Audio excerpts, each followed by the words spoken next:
I came to the United States and I ended up in Georgia, in a very rural South, full of still racism at that time, right in the Bible Belt. And I grew up actually, especially in high school, dealing with a lot of racism and dealing with just being marginalized as a person of color and as being an immigrant. And I felt like that really, for me, is always a constant reminder of why we need change in this community.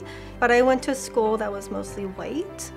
And right now, Gwinnett County, which is the booming Latino API community now in Georgia, but at that time it really wasn't. So there were many times I'd walk the hallways and there'd be high school men in the side halls just making racial slurs and just saying very ugly, meaningful things. And it didn't happen every day, but it happened enough where it impacts who you are and how you go to school, right?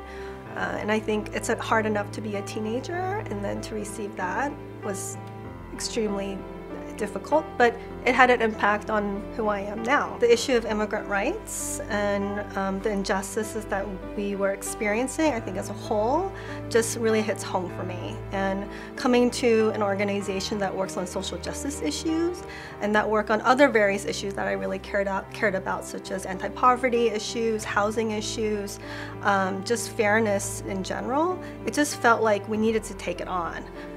As an organization doing what we did and not take on immigrant rights as an issue didn't seem right. And it almost seemed like it was an injustice for us not to do that. Unfortunately, 9/11 happened, and that obviously created a completely different environment that I think has set us back for more than a decade. And so not only was there personal and individual, I feel like, communities being targeted, but then there was a lot of reactionary sort of hatred, I think, that was also happening on even a policy level, not national, but also local and district-wide. We were all suffering. Everybody was in pain. And we all felt the impact of what all this meant for us. So strategically, we had to shift as well, because the possibility of having national legislation was slim to none at that point. And so what we did was we shifted to focus on local and state strategies to create wins. So in organizing, we have to create some level of momentum. And so our leadership, we need to create some win, because we knew that by that time it was going to be a really long fight.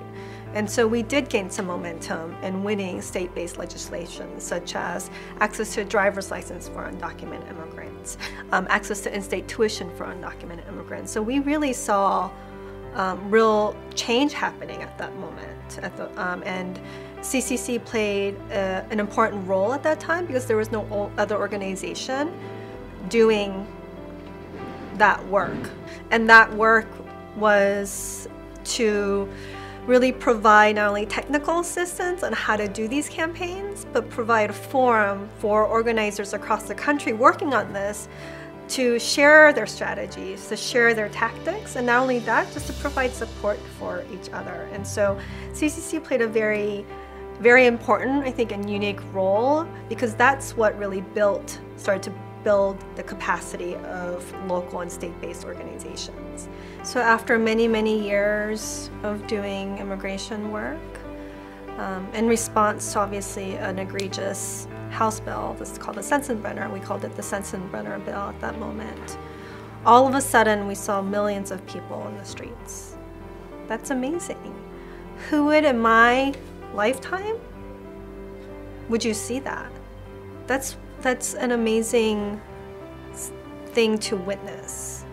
And it just felt like all the work that people had done really, in a way, came to fruition. And that just gave us a foundation to really build on a bigger campaign. We've learned to be smarter in terms of our campaign work.